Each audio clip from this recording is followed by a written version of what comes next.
Shante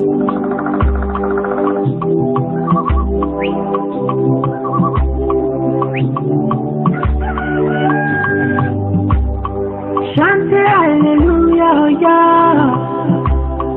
Halle shante halle halai.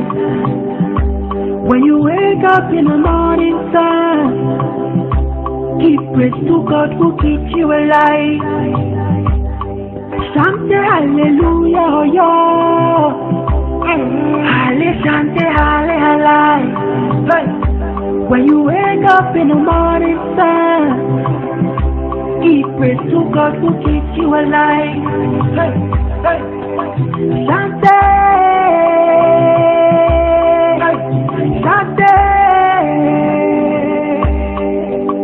Shante,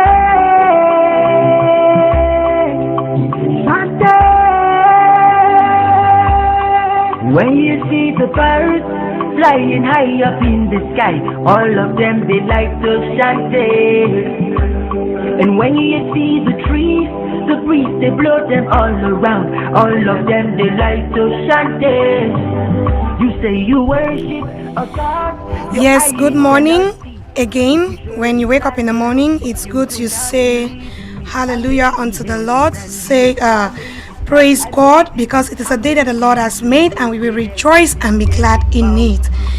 And you're getting my voice. That's Iwi Stephanie Lama over Eternity Gospel Radio. And remember, one of our core values is love, integrity, and excellence. We love, we have integrity, and we deal in excellence. And we have a vision to bring people and communities into a relationship with Jesus Christ through the media. That is radio, television, newspapers, and all the like. So Women's Day is just by the corner, and many preparations have been taking place already. One of the many preparations is a talk we are having today. Before women go out to the field tomorrow to march, it's important they understand the level of impact they have within our societies, the level of impact and influence the society is expecting from them. With me on this panel are two able women. I call them able women because they are mothers to us, and I have learned so much from them in their respective domains. The first lady this morning is Madam Stella Asa, the coordinator of FOREP, that's Forest Resources and People Cameroon. Good morning, ma'am. Stephanie. Glad to have you on the program. Thank you. And with me is, just next to me is Pastor Florence Achale. And Pastor Florence is the Chief of Service for Orientation and Counseling at the Ministry of Women's Empowerment and the Family in Limbe. Good morning, ma'am. Good morning, Stephanie. It's my pleasure to be here today. Thank you. We are honored to have you. And thank you so much. It's time for you to buckle your seatbelt. If you're just tuned on to this station, Eternity Gospel Radio 96.5 FM, it's time for you to buckle your seatbelt, pick up your paper, pick up your notebook, and a pen, because we are about to write with the topic Shaping Women's Role in Climate Change Adaptation and Mitigation. Shaping Women's Role in Climate Change Adaptation and Mitigation. Don't mind the big words. You're hearing climate change, mitigation, and adaptation. Don't mind those words, okay? I promise you by the end of the day, you understand the meaning so well that you want to use them in your day-to-day communication. So there, you should also understand that there is a quiz that will go on in the course of this program, and the quiz is worth 1,000 francs. And that quiz is taken from the book of Judges chapter 4, verse 4 and 5. It says, just like Deborah in the Bible who was a judge, can you give the names of 3 female judges in Cameroon? It is worth 1,000 francs. Give the names of 3 female judges in Cameroon, just like Deborah in the Bible. And what you're going to do, please, will not be receiving calls. We just want you to SMS us through 672-454356 or 698-557578. 672-454356 or 698-557578. Just like Deborah in the Bible, give the names of 3 3 female judges. Just like Deborah in the Bible, give the names of 3 female judges. And that is the quiz this morning. If you know the answer, just simply text us. And please make sure you sign it by attaching your name to the message. Then we start right away. Pastor Florence Achale, you're from Women's Empowerment and the Family. And for a very long time, we have been hearing and celebrating the International Women's Day, for which I am aware this year is a 33rd edition of its celebration. Why are women celebrated instead of men? Thank you very much, Stephanie. I think it's very important to celebrate women. The men have all the days. The 365 days, I can say men have 364 days. Mm-hmm. Women have just this one day, the 8th of March. Yeah. And I think it is an honor to women celebrating them. Celebrating women is celebrating humanity. That is what I think. Okay. And I want to say it is worldwide celebrating women because we have to reflect on the progress made by women in various spheres of life, be they mothers, wives, judges, directors, DOs, and all the rest. We have to celebrate acts of courage and determination by women, by ordinary women. We have played extraordinary roles in the history of their countries and communities. It is also worldwide celebrating women because it is an opportunity to accelerate the 2030 agenda. We shall talk about it later. Right. And it is also, by celebrating women, it is leading to the effective implementation of the Sustainable Development Goals, especially goal number 5, which says must achieve gender equality and empower all women and girls. And also number 4, which ensure inclusive and quality education for all and promote lifelong learning. So it is very important to celebrate women. When we celebrate women, we bring into the limelight some of those discriminatory practices, and the UN is calling, and other nations, they have ratified many treaties, and they are calling for an end to all forms of discrimination against all women and girls everywhere.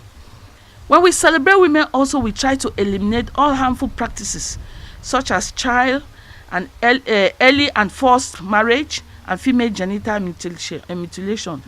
We also eliminate all forms of violence against women and girls in the public and private spheres, including trafficking, sexual and other types of exploitation. In fact, celebrating women is a powerful tool to bring about gender equality. Yeah. To me, I think that's a raison d'être for that celebration. So that's why we celebrate women, because we want to bring them to a point where they can be gender equality. I want to acknowledge them as mothers, as like backbones. Yes. Because and you will also realize that women make up more than half of the population of the world. And so not celebrating them means you are leaving more than half of the population not recognizing them. So we have to celebrate women, because women, the saying goes that when you train a woman, when you train a man, you train just an individual. But when you invest in a woman, you are investing in the whole nation and the whole generation. Wow. So it is for posterity. Okay. But is there a background on why this issue came up? Because sometimes we always hear of the Beijing conference and other things that led to celebrating women.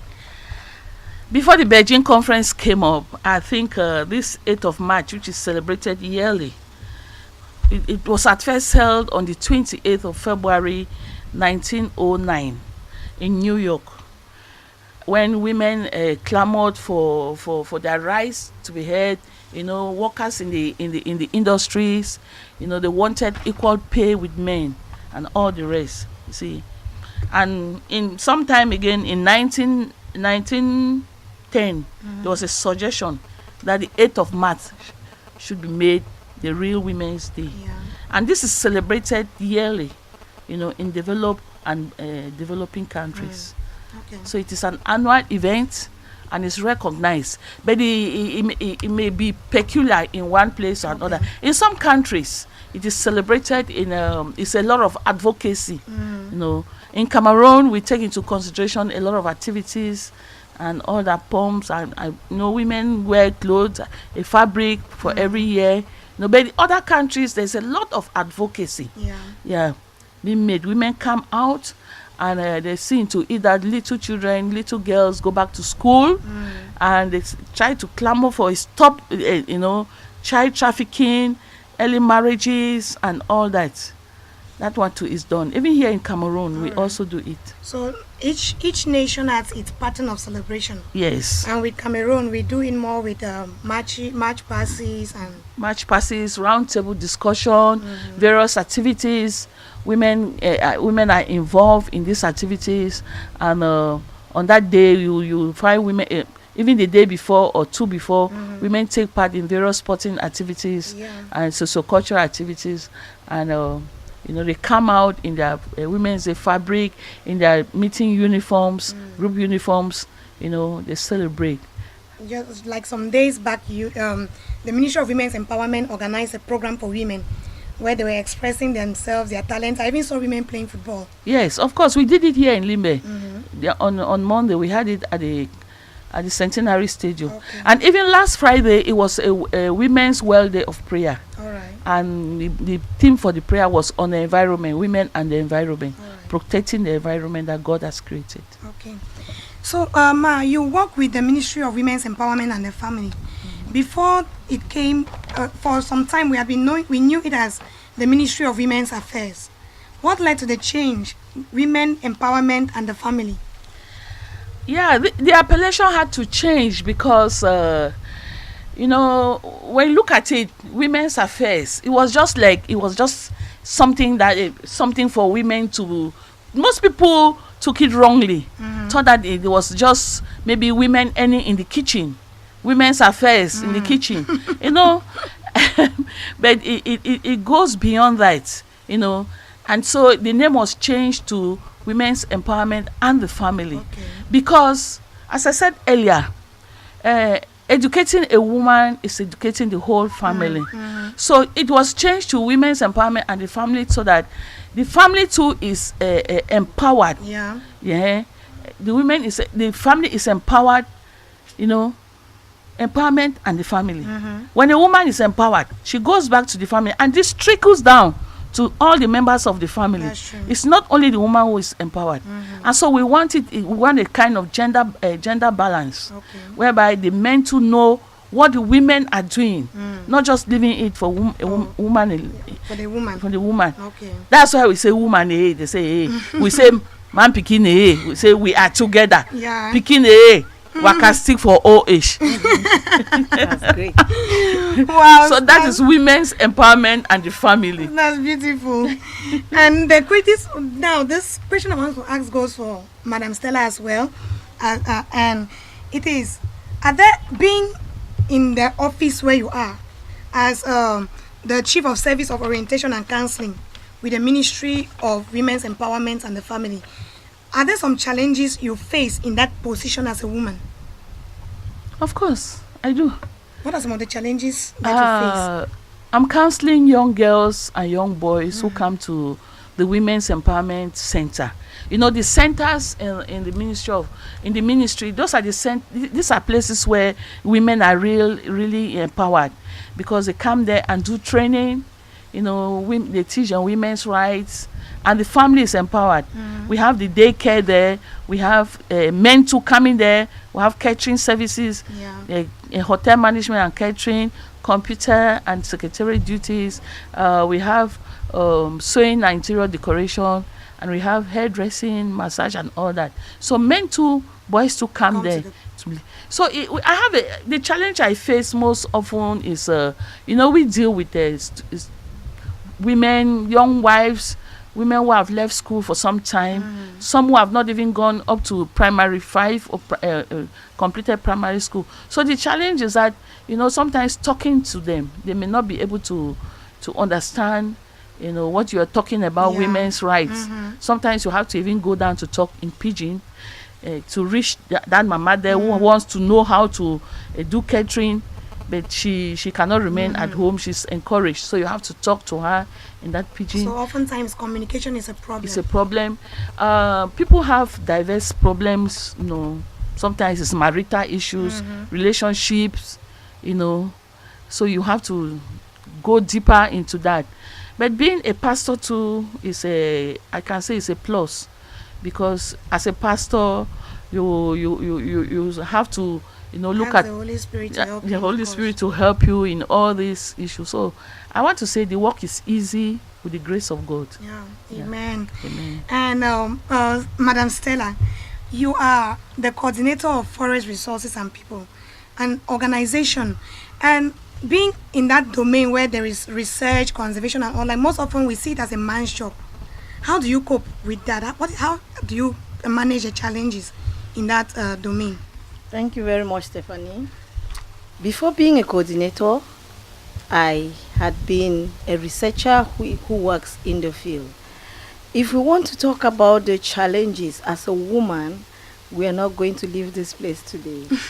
Because I started as a very young girl going to communities to work, and we all know, or rather I experienced that the way rural people look at women is even much worse than the way some urban people, they already start giving respect that a woman can do this, a woman can do that, and they can respect you for what you are doing. But I face so many challenges, even from young people in the field. They lack respect, and they can talk to you anyhow, and they can come to you even if you look, whatsoever in your work, you are serious. They challenge you, you are sleeping in the night, they are coming to knock at your door, because some of them tell you outright, you are just a woman. What is there in those communities? And sometimes it's frightening. Yeah. It is a big challenge as a forester, but it is something that I loved, and I had done it, and I keep doing it. But those challenges did not stop me as a woman. There was once I had trekked for 12 hours from Akwaya to Manfe, and when I got to Manfe, a man looked at me and asked me, "Madam, why you get to do the kind of work?" And I couldn't just answer the person, and a lot of questions like that. They will ask you so sarcastic questions like, "You the worker, so say your master day, your master the agreement you go this kind of place then." So those are some of the things. As I said, I can't say them all. But now I am coordinating, and fortunately for me, I'm also coordinating a lot of young girls. Again, we still face challenges. We had an issue recently that I know my girls went to the field. They faced challenges because they were women, because they were young girls, and people couldn't give them that respect. I remember once a white man told me that if you send this girl to the field to work, nobody will listen to her. So you better go yourself to do it, because now you look a bit mature. So they already know what people will say when they look at a girl, especially some of you girls who are like showy in the way you do your thing. So when you go there, they just say, "This one, what did she come to do?" And it is, to me, the challenge is not even with the girls per se, because now we are in the city, and I am happy because a lot of parents now, they have known the importance of educating girl child, and I'm having girls that are well educated and can work with. Rather, instead, I'm having a challenge now because I am gender imbalance in my organization. Now I need a boy, or at least 2 boys, to join the group of girls, which is something that I want, so that I can also balance. So the challenges are numerous as a woman, but I think, just as Madam has said, it's something that gradually we are breaking loose. And if you know who you are, because I knew my work and I knew what I was going to do, no man can challenge me. And I thank God, because God has also taken me to places where I can stand before men, I can do presentations, just because I know what I am doing and I knew my job. Thank you.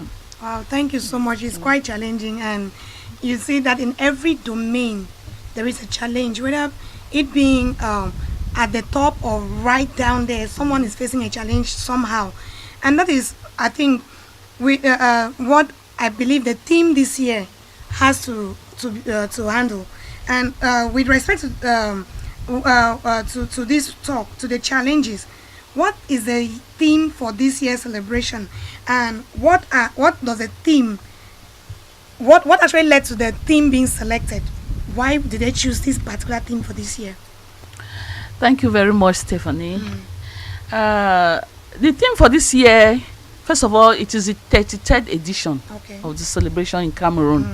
And the theme for this year is intensify the fight against discrimination on women, strengthen partnership to speed up sustainable development. I want to say that this theme is very apt. It goes back to the point of handling challenges. Like what we have discussed right now. Discriminations. Women face a lot of challenges, a lot of discriminations. And so I think it's a good thing that the minister had to choose this theme, because we have to strengthen the partnership and we have to speed up this sustainable development. If you look at it, 2030 is not very far off. And we need to speed up. We need partnership. We need with the men, he for she and all that. We need men to come into this issue, to stand and say no to discrimination against women. After all, we are their wives, we are their mothers, their sisters, their daughters, grandmothers, and the rest. Wow, thank you so much. Why the theme? I think the theme for sustainable development to be achieved, we need to empower women. As I said at the beginning, women make up more than half of the population of the world. And so if you don't empower this half of this more than half of the population, then development will be limited. It will be limited. It will not be felt. So I think it is a cry of international organizations that women are empowered, and for women to be empowered must end discrimination against the woman and the girl child. That's actually true. The whole thing is empowering women so as to end discrimination. And we'll take you back to our quiz. If you didn't get it from the start, it is taken from the book of Judges 4, verse 4 and 5. And it is the question: give the names of 3 women who are judges in Cameroon, just like Deborah in the Bible. Give the name of 3 judges in Cameroon who are women, just like Deborah in the Bible. We just need 3 names of female judges in Cameroon, just like Deborah was in the Bible. So you don't call us, you send in your messages, and at the end of the day, if you are the winner, you're going to receive 1,000 francs communication credit. And thank you so much, Madam Achale. And with respect to this theme of this year, how are women expected to celebrate this day tomorrow? Okay, I think women always look forward to celebrating Women's Day, and many women, the women are aware, that awareness. I mean, working with women's empowerment here in Limbe since 1991. I think I can say, if we take a survey, we'll realize that women have really moved, I can say they have transcended from being just women only, and they are now empowered. And so women are ready to celebrate with various activities. You find them being involved in activities like female football, egg and spoon, social cultural activities. They are ready. Traditional dances, choral singing with the theme, drama, and all that. All that, it shows that the women, they are aware that they too can contribute their own quota. Yes, women are even ready, even with going to Elecam to register. In fact, I was even surprised that women were telling me about elections coming up and this and that and that. Women are ready. Wow. They know about their rights. Wow. But above all this, women know that their rights are human rights. Their rights cannot infringe on them being women. They know that they complement their husbands. They complement, because that goes to a point where these days most often you hear women say, you are the man, so you will cook, you do this, you take up the house, you wash my clothes, you do this and so on. And many a times it has led to divorce. It has led to or just broken marriages because of this particular day, especially in this part of the country. Yeah, I think that is why women's empowerment is there, to educate women. That's why we invite them to come to the forum. We have the Limbe Women's Forum. We have in all the subdivisions, we have forums there. Women come there and we educate them. You know, we talk to them about these rights. You know, a woman is not above a man. No, it can never happen. But a woman, if I look at the Bible, the perspective in the Bible, a woman submits. And there's power in submission. All right. Talking about it, the woman has a lot of strength. Yeah. And there is power in submission. Yeah. Yeah. So it is not like, you know, I want to say the women who are still making that, some will even say souleve, carry up their kaba and doing that. No, we don't encourage that. We don't do that. No, we don't encourage women to finish. That's why we don't even have a gala. At first there used to be a gala after women. The women will go and stay there the whole night. No, we even ask women to invite their husbands to come to the field. You know, come and see what is happening. Come and take part in the discussions.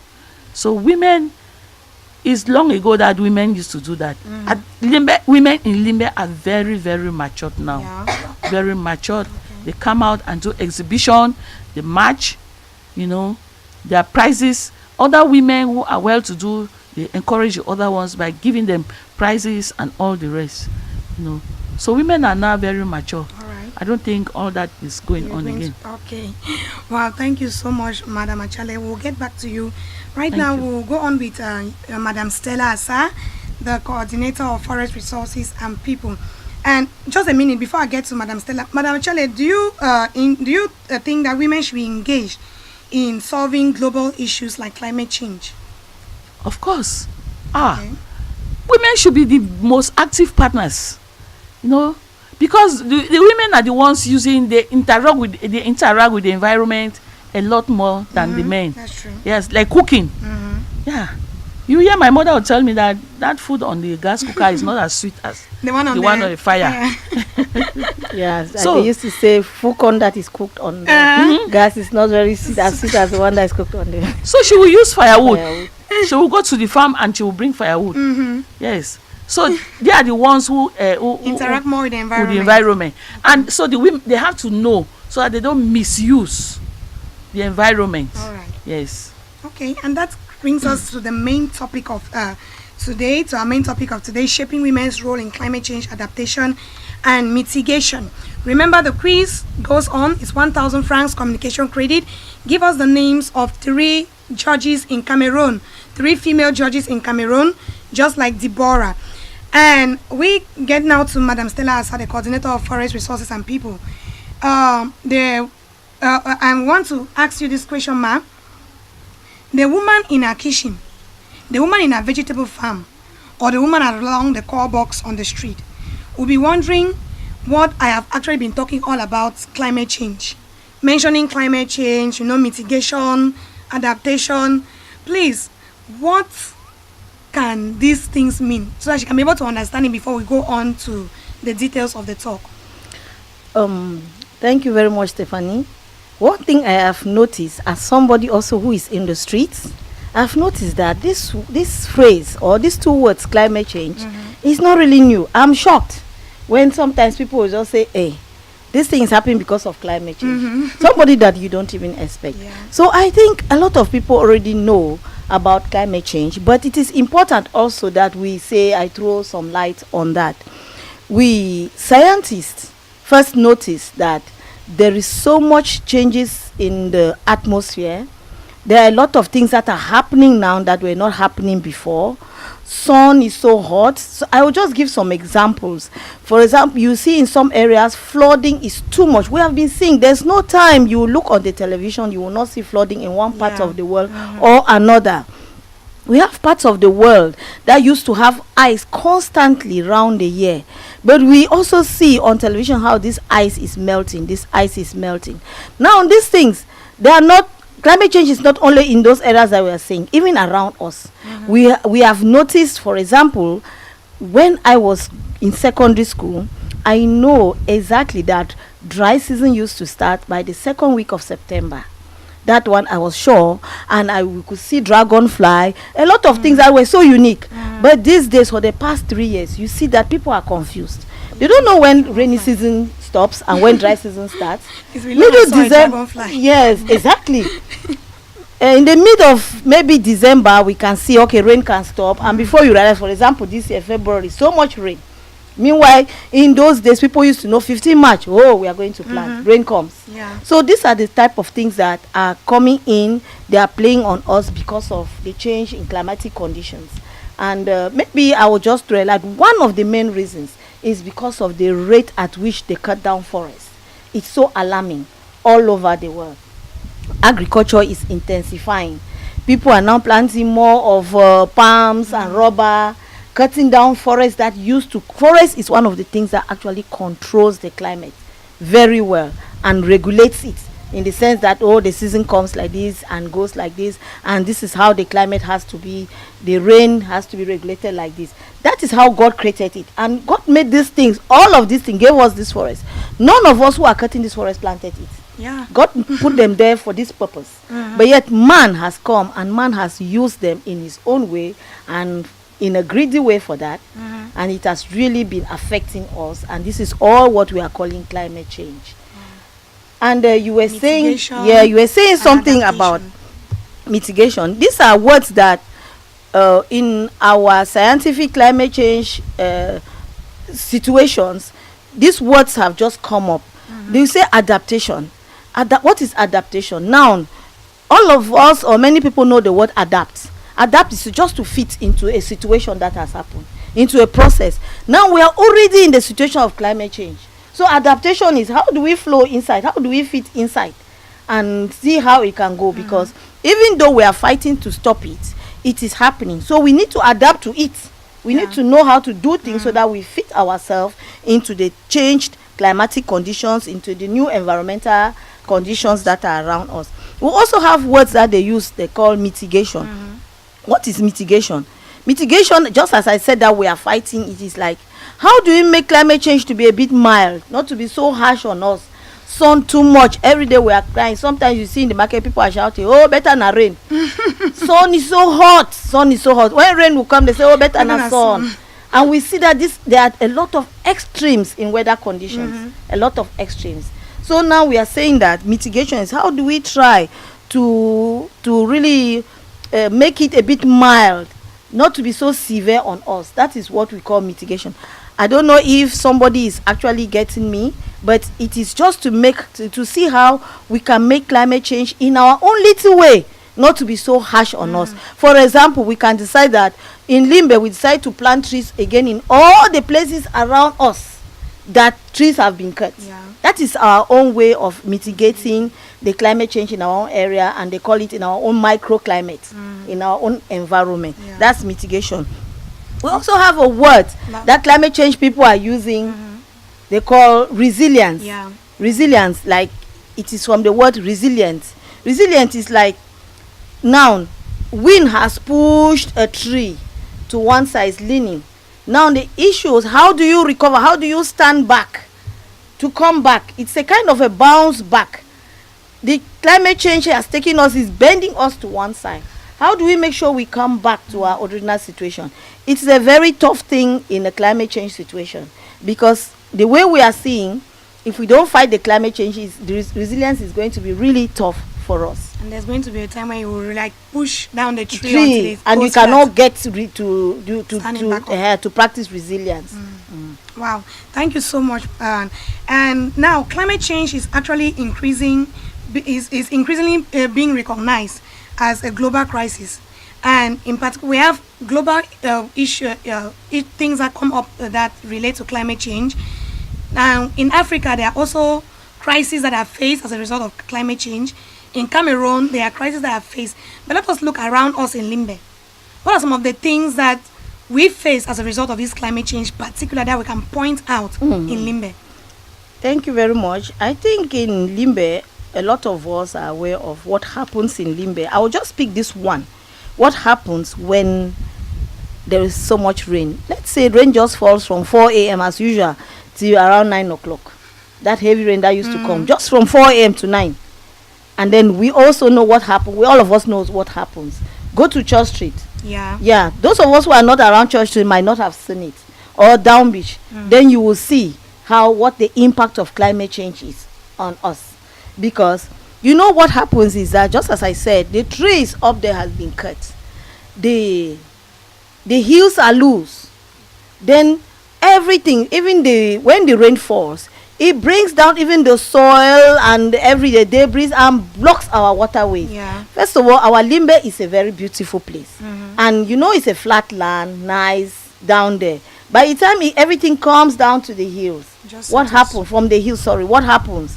It goes down and our waterways are blocked. And it is because of all what that is happening up there. It's because of what we human beings we do. And then the other thing is these landslides. Again, these are also some of the impacts. Like what happened sometime in Mabeta. That you see houses coming down, people die, may their souls rest in peace. And it is a very devastating thing. Usually you see natural disasters like that around us. Again, we also in Limbe, we are not left out in the extreme sun and extreme rain that is happening. We face a lot of sun, too much hot sun, and then so much rain, heavy rains. All these things are going to extremes, and those are all impacts of climate change that we are also experiencing here. All right. Thank you. As weather patterns become increasingly unpredictable and extreme, events such as flood, heat, and other natural disasters occur around our societies. And now the poorest woman, that is the woman who works on the farm, she has contributed little or nothing to these things that are happening around her. But she's the one who is finding the biggest problems to deal with her livelihood, and she's threatened, and she has no voice to speak out for what is happening to her. So now, what are some of the local practices that African women or Cameroon women can start in their houses, in their farms and neighborhoods in order to contribute to climate change, adaptation, resilience, and mitigation? Thank you very much. One thing is, as we are talking about women, there is a study that shows that women are the majority in the agricultural sector in Cameroon. And they are the backbone of the agricultural sector in Cameroon. We minimize, because sometimes you can see a man who has a large plantation farm and you think that man those are the ones contributing. No.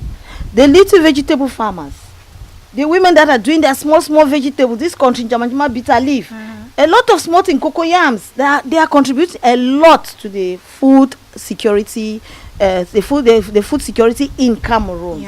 And these are the people that are really, really touched. Now, the woman usually knows the timing of her planting, and it was how she grew up.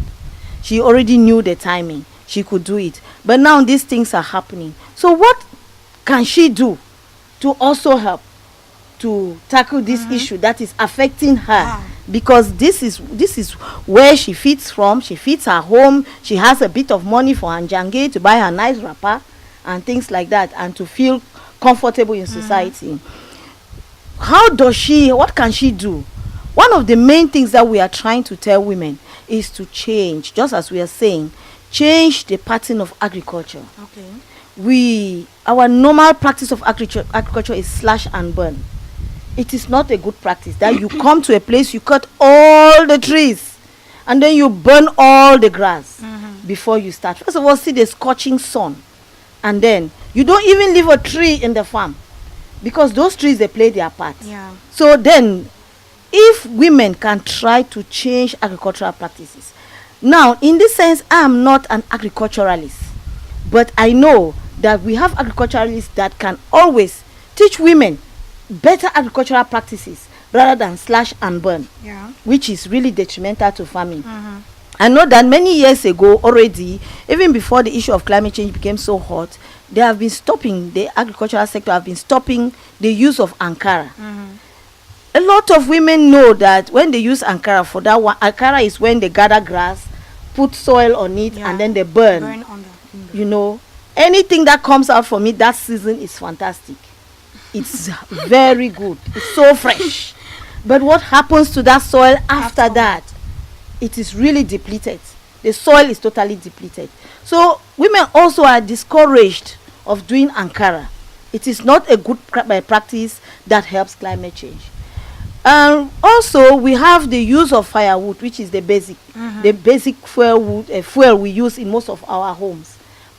Majority of our homes we use firewood, and this is something that we are hoping that if we can also adapt, because this is also controlling climate change at the level of the home, adapt to using cookers that use less firewood is going to be much better. Or now you see women using leftover from sawwood, that's sawdust, which is also good. And then maybe charcoal, but also charcoal is something that is not encouraged because people cut down a whole tree just to produce charcoal. So I think if we have improved cook stoves, I have seen them a lot, though maybe on internet, and you see how people use less firewood and they can do much things. They use less firewood and they can fry gari, a lot of gari, even for smoking of fish. I think those are the things that at that level a woman too can help. We also think that women can also help this issue. Now it fits into adaptation.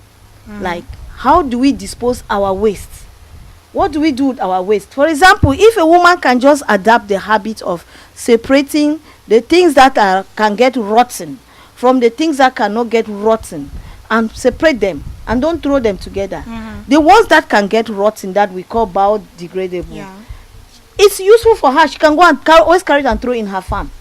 They will be useful for her. And then these other ones, they are burnt and disposed of properly, because these ones, they are the ones that also contribute to blocking our waterway and then causing flooding. Wow. Thank you so much, Madam Sir, for that enlightenment. At least everyone can put their hands to be able to handle the issue of climate change. No one is left out in handling the issue of climate change. Now, at different levels, how can women be integrated in climate change policies and programs in order to ensure sustainable development, just like the theme of this year? I think actually at international level, at national level, maybe not much at local level, but at these levels, international and national level, there has always been, there's an ongoing process of integrating women in the process of climate change. For example, we are talking now, Cameroon is also developing their strategy paper on what we call RED and climate change. RED is reduction in environmental degradation and deforestation. So now, these two now, they put it RED and climate change. These two now, they are developing a strategy paper, and there's also the one for gender, for women.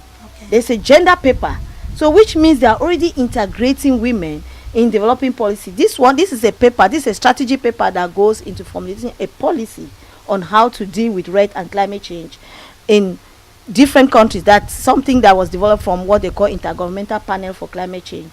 It's an international body, and every country who has signed into that convention has to do this strategy paper. And I know that in Cameroon, it is also being done.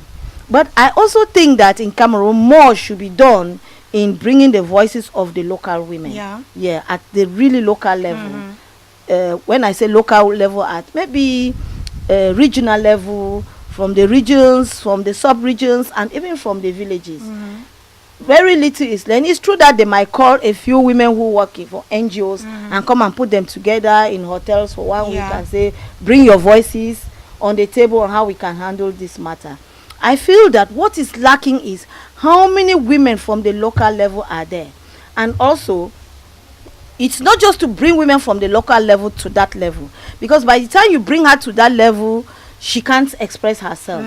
How do these people from up go down there, hold such meetings with these women and tell them, bring your voice, bring your voice, bring your voice, let's talk. Then take them now and move them now upwards to that national level. So, but there's so much going on, but I think that much has to be done again in bringing women's voice in developing policies on climate change. It means the organizations like local NGOs could be sent into rural communities to have to talk with the local women and then bring them now to the regional level. That's what I'm saying, that if a project is developed such that from the national level. It's true that we have some kind of project with the civil society organization. There's a platform in Cameroon they call civil society platform, and it goes up to council level.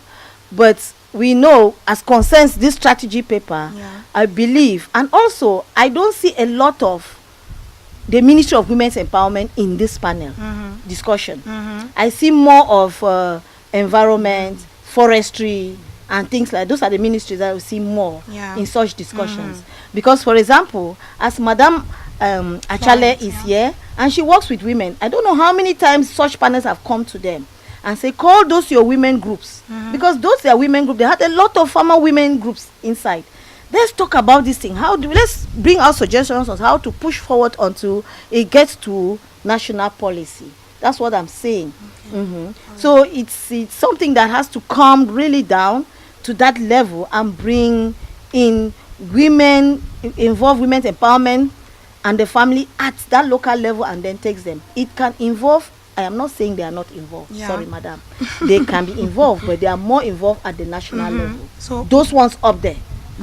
But very little of them that are in the field, they interact more with these women. Should be involved at that level. All right. Thank you so much. Talking about involvement, do you think early girl child education can be a better way to start inculcating climate change mitigating measures? That is really one of the best ways to start, because the issue of climate change practices, changing, adapting, and mitigating, these are things that we just want to straighten bended sticks. You understand? You understand? These are sticks that are bended. We want to straighten them. Just like we are talking about these agricultural practices. These women, this is what they have been doing. And it's so difficult. It has to do with change in mentality. And change in mentality is one difficult thing for adults, for human beings. But if you start by doing it from the base, educating the girl child, who is going to handle that home tomorrow, who is going to handle that farm tomorrow, who is going to be in that kitchen tomorrow, knowing how to separate the dirt. She grows up with a mindset. With that mindset, knowing it is going to be fantastic. I think it's one of the strategies that could be done. Although it's not just the girl child, it's because we are talking today of women. But I believe there is something that has to do with every person. Both every young, both boys and girls, every young person, both boys and girls, at a young level, at the low level. Well, thank you so much. And in a very few minutes, we'll be concluding. For you who is just joining us, there is a quiz this morning on this particular panel. And the quiz is for you to give us 3 names of female judges in Cameroon. Give us 3 names of female judges in Cameroon, just like Deborah in the Bible is worth 1,000 francs communication credit. Just send in the names and sign it with your own name so we will know if you win. You'll be able to get it. The number is 672-454356. 672-454356 or 698-557578. If you are getting something in the program, you can as well send us a message and say you are being blessed by the program. You are getting something in the course of the program. And to conclude, I would like to go back to Madam Achale before I come to you, Madam Stella. Madam Achale, you are a pastor, and as a pastor, there is a different perspective God has about women, other than what the nation may have, men may have, and different bodies may have. What is God's perspective of women? Thank you very much. I think God looks at the woman as a helpmeet to a man. And let's remember from the story of from Genesis, God took a rib from the man, bone from the man's rib, and formed a woman. And so the man is the head. The woman is there to follow. The woman is there to help the man to push forth. What I want to, I think that the woman is inside the man. The man is out there, the woman is inside. And as she comes out to help the man to push forward. That's God's perspective about the woman. And the man, God says the woman should submit. As I said earlier, the woman has a lot of power, and there's power in submission. If a woman submits, because the man is the head of the woman, and Christ is the head of the man. Yeah. Christ is the head of the church. So when a woman submits to the man, many women look at it as if you are like a floor rack. You are not. Submission. Remember that if you take yourself a floor rack, it means every time the man wants to come in, he needs a floor rack to clean his legs. Okay. He must ask that, but when have you kept this floor rack? I want to say, women, we are not floor racks. There is power when you submit, because you are the one who is going to detect the tone of how the family will run and the family. Yeah. Yes. How things are going to be run. The man will always ask, but my sweetheart, how are we doing this today? What are we eating tomorrow? Because he must always come back to you. Yeah. Like I once told some pastors' wives that you are the pastor of your husband, who is a pastor. Because he will come back to you and say, oh, which books am I supposed to read? I have I have to go for this conference. I'm presenting this. Is the woman who will bring the books that he reads. So you see that the woman has submitted. She has a lot of power. Yeah. She's the And one she's brought it under submission. under submission.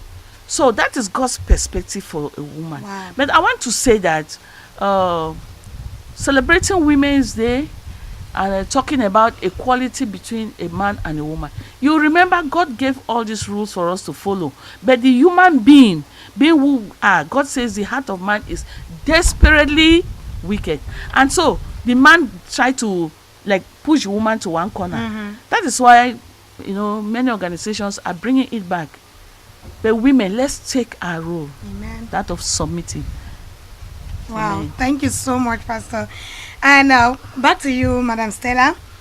What actions could the government, the UN bodies and donors, even the civil societies take to better incorporate women's empowerment into policies, programs, and financing for climate change? Yeah, you've already called the word financing. Yeah. So I think there are a lot of things that local organization like us, we desire to do down there, because we see the things, we see what we can do, but then we are having issue of finances. We really having issue of finances. So we think that if donors can fund more of women's initiatives in climate change and women organizations that are trying to make endeavors in climate change, is going to be really good.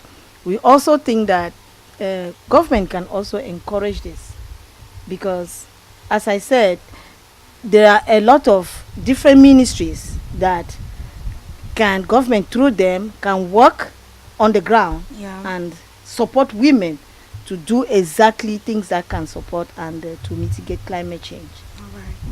Thank you so much. And we have this message that comes in from a listener. It says, the no-nonsense judge of the Mfundi High Court, Justice Yvonne Leopoldine Akwa. And number 2, Justice Beatrice Labanji of the Boya Court of First Instance, Justice Lucy Aswabo of the Appeal Court Southwest. That's from Sister Mary. And that is in response to the quiz this morning. Give 3 names of female judges in Cameroon that are equivalent, that were also functioning like Deborah in the Bible. And Sister Mary, we are very happy to tell you are the winner for today, and you are going to be receiving 1,000 francs communication credit for the quiz. Thank you so much, Madam Stella. Thank you so much, Madam Achele, for your presence here. And maybe you have a word for the listeners out there, Madam Stella. We'll start with you. Thank you so much, Stephanie. It's been my pleasure to be here, and I really appreciate it that I can air my own views on the issues on climate change. And I just want to say, just to encourage us women, I'm talking about women, that we should be aware that these things are real. There are still some people that don't believe that climate change is real. It is real. We see the impact. What is happening to our famous Igbo cocoa? That is climate change, to be honest. What is happening to our delicious Igbo cocoa? I keep asking that question. I know that Igbo cocoa used to be one of the things that used to help to fight hunger, because Igbo cocoa used to come around July when other crops are not even yet mature. We start eating them like that. It used to be so sweet. Tasty. Yes, but now before you see Igbo cocoa, it is not easy. So I think that it is affecting us. Let us do everything to make sure that we also join our hands to fight climate change. Nobody's effort is not recognized. And Madam Machale, a word for the ladies. I think I want to tell women that as they celebrate tomorrow, they should have it in mind that God created a woman, and the woman is the finest. Woman is the finishing. Woman, you are a very strong person. Woman, you are to move the environment, your community forward. Woman, as we say, women are changing the world. Wow, this is so awesome. Women are changing the world, and women, you can be included in policies if only you come up and you present yourself that yes, you want to. Don't keep yourself at the background.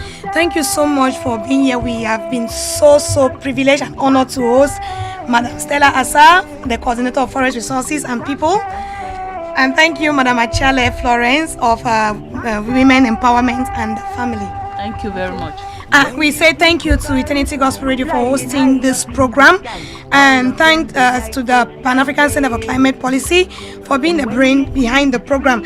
I've been Eri Stephanie Lama, and my wonderful technician this morning has been DJ Xavier himself, who has been manipulating the buttons. And I want to say thumbs up to Sanjay Kidzi, who has been supportive at the background.